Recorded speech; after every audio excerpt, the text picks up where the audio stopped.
Okay, it is Monday, February 19th, 2018, and we are here with Mary Elise Bauman, and we have asked her to, we've asked her to do a little interview. Oh, and our dog Sammy is there. Oh, no. So it's Sam. Judy and Marty Bauman, and we wanted to ask Grandma some questions on a video. So, Sammy, come here. get the dog away. So, Mom, what's a special memory about a holiday that you have when you were growing up? What's something that? I can remember I must have been around 7 years old, I guess, and Christmas Eve was always a big family affair. My grandma DeMezzo was one of 5 kids, so she and her 2 sisters and 2 brothers and their families would always get together on Christmas Eve at Aunt Lila's house, which was the old home of the great-grandparents, the Martins. Anyway, Aunt Lila would have a big pot on the stove, and she'd be making hot toddies for people as they came in because it was always cold. And when everybody got there and they were sure that nobody else was coming, all of a sudden there would be Santa Claus's reindeer's hoofs taking off on the roof. And we would all get so excited. And of course my sister Betty and I knew it was reindeer. Well, years later we found out that my grandma and my father had a bucket of rocks hidden, and at the appropriate time they would go and throw the rocks up on the roof, and the rocks rolling down off of the roof were the reindeer hoofs. Oh, that is great. Anyway, it was a great party and one that we looked forward to. And then we'd hang up our stockings. We didn't have a fireplace, so we just hung them by the stove. and Grandma or Mama or somebody would always get long cotton stockings for Christmas. So we'd hang those, and there would always be a banana, an apple, an orange, and then some small change in the toe, and maybe $1 or a teddy bear sitting out on the top of the stocking. Mm-hmm. Anyway, that was the Christmas I remember. Oh, that's special. That's special. What about going to school, and especially maybe when you were in elementary school? Well, actually, school itself, because your school was what? Did it go from kindergarten, Mount Pleasant? No, we didn't even have a kindergarten. It was the 1st to the 8th grade, and it was a 4-room school. Well, there were 4 teachers. Each teacher had 2 grades. And I was just 6 years old in August, so in September I started in the 1st grade. And I can remember there was one little boy there that had his bottle with him. Oh my God. In the 1st grade. Anyway, it was fun, and I remember the teacher phonics was very important then, and she'd have all the sounds up on the border of the blackboard, and every morning with her pointer we'd go down and do, go, all the different phonic sounds. And then I went on, and when we went back to school after Christmas, I was in the 3rd grade. The 2nd grade, yeah. So I was always the youngest in the class from then on, which I hated. But school was fun, and we knew everybody, and we knew the families, and all of the kids that graduated from the 8th grade didn't go to high school at that time, but maybe a third of us did. And So how many kids were in your class typically? I think there were 12. Hmm. 12 in my class. And then by the time my sister Jo went to school, there were only 3 teachers because the school attendance had dwindled. And I think it was the 6th grade then would move from one classroom to the other for a part of the day. And I think there were only 6 or 7 when Jo graduated from the 8th grade. Wow. But Betty was just a year behind me, so, well, no, actually she was 2 years behind me.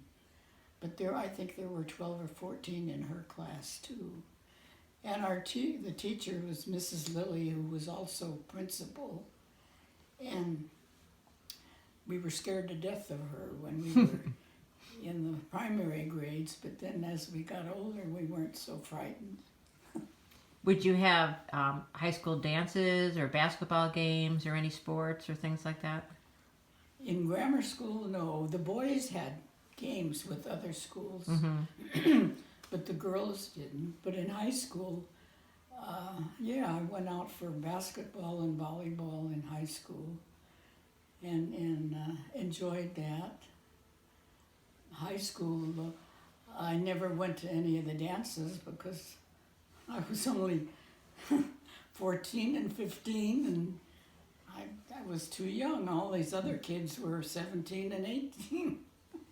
So how old were you when you started to drive, when you learned how to drive? When well, I didn't know how to really shift, but as kids we would drive my dad's truck around the pasture when he was pitching hay off the back of it for the cattle. So he would put it in low gear and we would just steer it. And I remember one 4th of July, I was watching fireworks and all of a sudden the truck ran into a stump.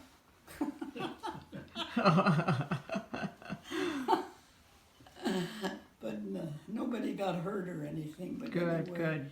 I had to live that down for a long time. But I guess I was maybe 17 when I got my driver's license.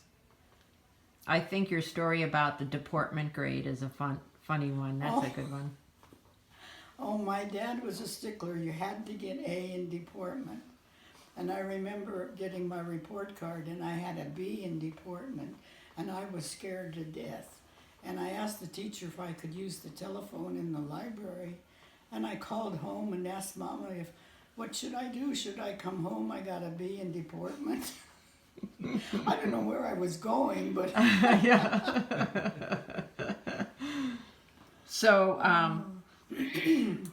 So then from in high school and on, so tell us a little bit about what dating was like and then how you first met Grandpa too. Oh, well, my dad and Mom worked on the dance committee for the Mount Pleasant Improvement Club that had dances once a month to benefit the school. And so that's where I learned to dance. When I was finally 16, one night my dad's getting ready to go to the dance and he says, "You want to go?" And oh my gosh, I thought they offered me the moon. So from then on we'd go to the dances and that's where I met Louis because he was at a dance with his sisters and I knew that Cecilia and Matilda were his sisters because they were tall and had dark hair like he did. But Anna Marie was petite and blonde, and he danced with her, and I thought, oh my God, that's his girlfriend. But he finally asked me to dance, and that did it. That did it. Swept you off your feet. Aww. And then I didn't see, well, we went to Santa Cruz that Sunday. He and Wilbur took Betty and I to Santa Cruz. And then I didn't see him till Halloween. Wow. And then we went out on Halloween. We went trick-or-treating. And then that was October. The next September we were married. Oh my gosh. And how old were you when you got married? 24, And how old was Dad? 26. Oh, okay. And we got married the day after his 26th birthday. Mm-hmm. That's right. Oh, Remember, gosh. that's how you remember it. First he was born, then they Yeah, got married. that's what Jeannie said. Mm-hmm. That's what she always would say, yep. So, as a mother of 8, a grandmother of 22, and a great-grandmother of 15 and a half, because Will and Kate are expecting, so we have to wait for that half to become 16. But in looking back, all your years of raising kids and then even being a grandma too, what advice would you give a young mother? What do you wish you knew now that you didn't know then? That the kids were going to grow up no matter what I did. Really, I think you have to be patient and you have to love them, which is not hard to do.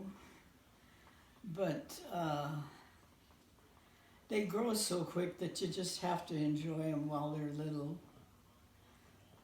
They do. It goes fast. And the kids are great. They're special, but the grandkids are something else.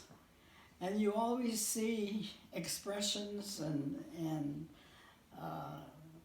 glances of one that resembles somebody else, and then the great grandkids are an added bonus. Oh, yeah. My mother never had a great grandchild. Oh, she didn't. And I look Oh. back and I think, oh my goodness, what she's missed. Mm-hmm. And you must see with the grandchildren, you must look back, look at them sometimes and see glimpses of what their mother or father, your child, look like, or how they act, or yeah, and that must be fun. And even with the great grandkids, you see glimpses every Mhm. once in a while of expressions that you remember from another kid. Well, and we all know that for all these kids, you make each one feel really special. And there's always that one who has, the special Chex Mix or cookies or the card to congratulate them on just the smallest of feats that they might have accomplished. And it's amazing that you have that much love and to show and make each one feel so individual. So that's Well, really... they are all special, but they're all individuals too. They're not, and you have to remember that they are individuals and they're not all going to look at the same thing the same way. Mm-hmm. And then probably just the last question before we end, because San Jose, you've lived in San Jose your whole life, right? Yeah. Wow. What do you miss about what San Jose used to be like, because it's gotten so big? The orchards. The prune and apricot orchards. In the spring it used to be just beautiful. And now it's all concrete. Mm-hmm. And my sister Betty and I used to roller skate on White Road. Well, oh my gosh, now White Road is traffic, car after car. You mentioned one time going up into the foothills, I guess, and looking down when everything was was blossoming. Yeah, if you go up Mount Hamilton Road and look down on the valley, and it would just be white. It would be all the blossoming fruit trees. Mm-hmm. Oh my gosh. Well, this has been very special, Mary Elise Bauman, and thank you for doing this. Oh, I loved it. Good. Okay. Well, we love you. Thank you, Judy. You're welcome.